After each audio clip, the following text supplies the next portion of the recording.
Hello, എൻ്റെ എല്ലാ കൂട്ടുകാർക്കും എൻ്റെ ചെറിയ ചാനലിലേക്ക് സ്വാഗതം കേട്ടാ. ഇന്നത്തെ എൻ്റെ സ്പെഷ്യൽ ഇതാ പച്ചക്കായും പിന്നെ ഞാനിവിടെ മുള്ളനാണ് എന്നിട്ട് ഉണക്കമുള്ളൻ എടുത്തു വെച്ചിട്ടുണ്ട്. അതും കൂടിയുള്ള ഒരു നല്ലൊരു കറിയാണ്. അപ്പോൾ ഇതുപോലെയൊക്കെ ആരെങ്കിലും കറി ഉണ്ടാക്കലുണ്ടാകും. ഇതൊക്കെ ഈ തൃശ്ശൂർ ഭാഗങ്ങളിലൊക്കെ ഇപ്പോൾ ഒന്നുമില്ല കേട്ടോ, മുന്നേ പണ്ടൊക്കെ ഉണ്ടാക്കിയിരുന്നൊരു കറിയാണ്. അത് എനിക്കൊരാൾ പറഞ്ഞു തന്നെ കേട്ടോ, ഞാൻ കഴിച്ചിട്ടുണ്ട് ആ ഭാഗത്ത് പോയപ്പോൾ. അപ്പോൾ ഞാൻ വിചാരിച്ചു ഇന്ന് പച്ചക്കായും മുള്ളനൊക്കെ ഉണ്ട് ഇവിടെ ഇരിക്കണം, ഉണക്കമുള്ളൻ. അപ്പോൾ ഇന്ന് അങ്ങനത്തെ ഒരു കറി ഉണ്ടാക്കാമെന്ന്. അപ്പോൾ എങ്ങനെ ഉണ്ടാക്കുന്നതെന്ന് ഞാൻ കാണിച്ചു തരാം കേട്ടോ.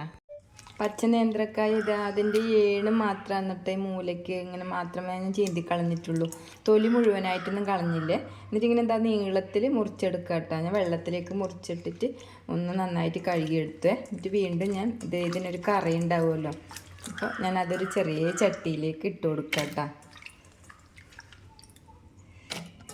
നല്ലൊരു ടേസ്റ്റുള്ള കറി കേട്ടോ അത്. മീനൊന്നും ഇല്ലെങ്കിലും ഇത് ഒരു മീനിൻ്റെ ഉണക്കുമീനിൻ്റെ ഒരു രുചിയും പച്ചക്കറീൻ്റെ ഒരു ടേസ്റ്റും എല്ലാം കൂടിയുള്ള നല്ലൊരു കറിയാണ്. ഇതിലേക്ക് 2 പച്ചമുളക് ഞാൻ നീളത്തിൽ കട്ട് ചെയ്തതും കൂടി ഇട്ട് കൊടുക്കുന്നുണ്ട്. പിന്നെ ഒരു തണ്ട് കറിവേപ്പിൻ്റെ ഇല, പിന്നെ ചെറിയൊരു വലിയ ഉള്ളി ഇങ്ങനെ ചെറുതായിട്ട് നുറുക്കിയതും കൂടി ഇടുന്നുണ്ട്. പിന്നെ 1 സ്പൂൺ മുളക് പൊടി ഇട്ട് കൊടുക്കുന്നുണ്ട്. 1/2 ടീസ്പൂൺ മഞ്ഞൾപ്പൊടിയും പിന്നെ കുറച്ച് ഉപ്പിട്ടിട്ട് ഇത് ആദ്യം വേവിച്ചെടുക്കണേ. ഉണക്കമീൻ ഇടുന്നതിന് പിന്നെ ലാസ്റ്റ് ഉപ്പ് നോക്കിയിട്ട് ഇടണ്ട കേട്ടോ.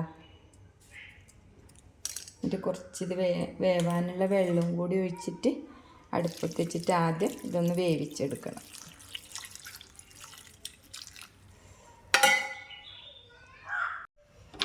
ആദ്യം ഇതൊന്ന് വേവിച്ചെടുക്കാം കേട്ടോ.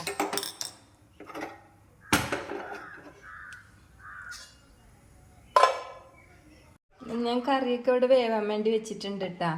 മീൻ ഇട്ട് കൊടുത്തിട്ടില്ലേ, മുള്ള ഞാൻ കുറച്ച് കഴിഞ്ഞിട്ടൊക്കെ കായൊക്കെ ഒന്ന് വെന്തിട്ടാകുമ്പോൾ ഇട്ട് കൊടുക്കുള്ളൂ. അപ്പോൾ ഒരു ചെറിയ മുറി തേങ്ങ ചിരകിയിട്ട് മിക്സിൻ്റെ ജാറിലേക്ക് ഇട്ട് കൊടുത്തിട്ടുണ്ട്. അതിലേക്ക് ഞാൻ ഒരു നുള്ള് മഞ്ഞൾപ്പൊടി ഇട്ട് കൊടുക്കുന്നുണ്ട് കേട്ടോ. അത് ഈ തേങ്ങ അരയ്ക്കുമ്പോൾ ഒരു കളർ കിട്ടാൻ വേണ്ടി പാകത്തിന് വെള്ളം ഒഴിച്ചിട്ട് നന്നായിട്ടൊന്ന് അരച്ചെടുക്കും. നമ്മൾ കറി വെന്തോന്ന് തുറന്ന് നോക്കാം കേട്ടോ.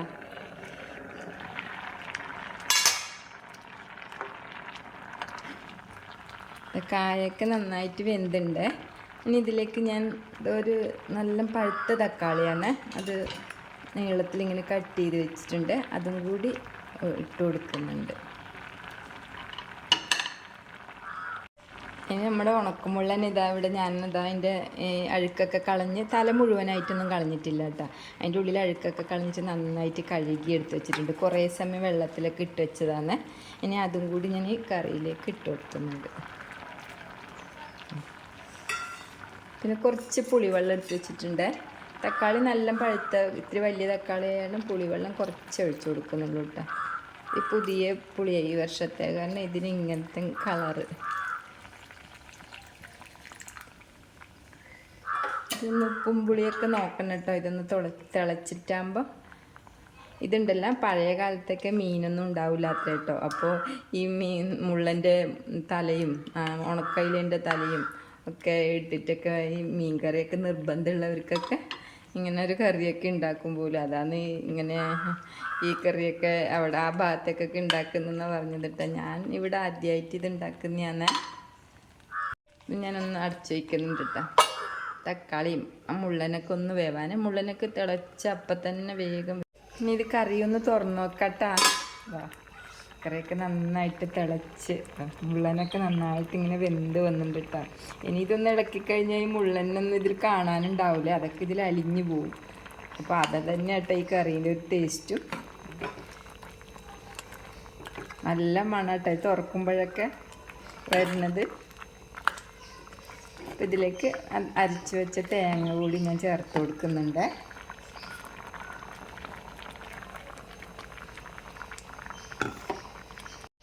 മിക്സിൻ്റെ ജാറിലേക്ക് ഇത്തിരി വെള്ളം കൂടി ചേർത്തിട്ട് ഒഴിച്ചു കൊടുക്കും. ഇതിന് പാകത്തിന് വെള്ളമൊക്കെ ചേർത്ത് ഉപ്പും എരിവും പുളിയൊക്കെ നോക്കിയിട്ടുണ്ട് കേട്ടോ. ഒന്നും കൂടി ഞാനിത് അടച്ചു വെച്ചിട്ട് ഒന്ന് നന്നായിട്ട് തിളയ്ക്കുമ്പോൾ ഇറക്കി വയ്ക്കാം. കറി തേങ്ങയൊക്കെ ഒഴിച്ചിട്ട് നന്നായിട്ടൊന്ന് തിളച്ച് വെന്തിണ്ട്. ഇനി 2 തണ്ട് കറിവേപ്പിൻ്റെ ഇതും കൂടി ഇട്ട് കൊടുത്തിട്ട് ഇറക്കി വയ്ക്കുക. എന്നിട്ടാ മറ്റേ ഞാൻ ചെറിയ ഉള്ളി അരിഞ്ഞ് വറവിട്ട് കൊടുക്കുകയാണ്. നല്ല ഉള്ളിയൊക്കെ അരിഞ്ഞ് വറവിട്ട് കഴിഞ്ഞാൽ പിന്നെ നല്ല ടേസ്റ്റ് ഉണ്ടാവും ഈ കറി. ഇത് നമുക്ക് തേങ്ങയൊന്നും അരയ്ക്കാതെ കണ്ട് വെറുതെ മുളകും മഞ്ഞപ്പൊടിയും മുളകും പുളിയൊക്കെ ഒഴിച്ചിട്ട് വെറുതെ പുളിവെള്ളം ഉണ്ടാക്കാട്ടെ, അന്നേരം ടേസ്റ്റാണ്. അപ്പോൾ ഇത് ഞാൻ ഇറക്കി വയ്ക്കുകയാണ്. കരണ്ടിയൊക്കെ അടുപ്പത്ത് വെച്ച് ചൂടായിട്ട് വെളിച്ചെണ്ണ ഒഴിച്ച് കൊടുത്തിട്ടുണ്ട്. അതിലൊരു 5-6 ചെറിയ ഉള്ളി അരിഞ്ഞിട്ട് ഇട്ട് കൊടുക്കുന്നുണ്ട്. കൊടുത്തിട്ട് കറിവേപ്പിൻ്റെ ഇലയും കൂടി ഇട്ട് കൊടുക്കണം. ചെറിയ ഉള്ളിയൊക്കെ നന്നായിട്ട് എണ്ണയിലൊന്ന് വാടിയിട്ടിട്ട് ഇത് കറിയിലേക്ക് ഒഴിച്ചു കൊടുക്കുവാനേ.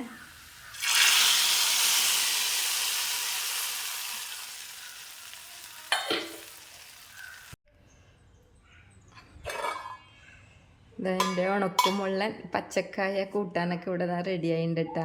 അപ്പോൾ വീഡിയോ കണ്ട് ഇഷ്ടമായ എല്ലാവരും ലൈക്കും സബ്സ്ക്രൈബും കമൻറ്റൊക്കെ തരണേ. Thank you.